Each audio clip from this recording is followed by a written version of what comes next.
बच्चे, उनके अभिभावक, मेरे सर जो साथ आज इनवाइटेड हैं, साइंटिस्ट और जो लोग डॉक्टर्स सुन रहे हैं, तो पोषण, जो मैडम ने सवाल पूछा कि पोषण not only for muscular dystrophy, it is important for everything, even for normal growth. तो हमें पता है कि खाना अच्छा खाना है, बट क्या खाना है, स्पेशली डीएमडी वाले बच्चों को किस तरह के खाना खाना चाहिए। तो हमें एक चीज़ का ध्यान रखना चाहिए कि मसल्स की बीमारी है, मसल्स प्रोटीन से बनती है, तो प्रोटीन आपके खाने में होना चाहिए, अच्छा क्वालिटी का प्रोटीन, अच्छी क्वांटिटी में प्रोटीन।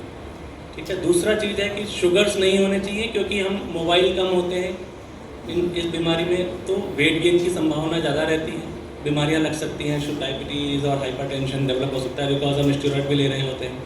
तो शुगर्स कम करने हैं, प्रोटीन को बढ़ाना है। तो ये बेसिक कंसेप्ट है। कैंड जूस ना पिए, अगर जूस पीने की इच्छा है तो फ्रेश फ्रूट जूस पिए। और ये हम बच्चों के लिए मैसेज है कि अच्छी हेल्दी चीज़ें हम कभी ज़्यादातर टेस्टी नहीं होती। बच्चे हैं उनके लिए अभी करंटली क्या क्या असिस्टिव डिवाइसेस अवेलेबल है, थेरेपी वाइज क्या दे सकते हैं और रिसेंट रिसर्चेस में क्या होता है। तो जो भी बच्चे हमारे पास आते हैं बेसिकली पहले हम उनका फंक्शन असेस करते हैं। तो जैसे आपको पता है कि मस्कुलर डिस्ट्रॉफी एक प्रोग्रेसिव डिजीज़ है, तो जैसे जैसे उम्र बढ़ती है बच्चों का जो फंक्शन भी है धीरे धीरे करके कम होता जाता है। तो किस पॉइंट पे बच्चा हमारे पास आता है तो उसके हिसाब से बच्चों को क्या क्या दिक्कतें होती हैं। तो अगर इनिशियल स्टेजेस में आता है तो हो सकता है कि बैलेंस का इशू हो, गिरते ज़्यादा है या फिर चलने की दिक्कत हो। तो उसमें इनिशियली जो रहता है कि थेरेपीज जो रहती है तो उसमें क्या रहता है कि जोड़ों में अकड़न बहुत जल्दी आ सकता है, स्पेशली पैरों की जोड़ों में। तो उसमें स्ट्रेचिंग इम्पॉर्टेंट रहती है और उसमें हम जो है ब्रेसिंग भी देते हैं। जैसे मैडम ने बोला ankle foot orthosis. Ankle foot orthosis मतलब जो आपकी एड़ी और आपके पैर को स्थिर करके रखे, ताकि आगे जाके आपके जोड़ में अकड़न ना बने।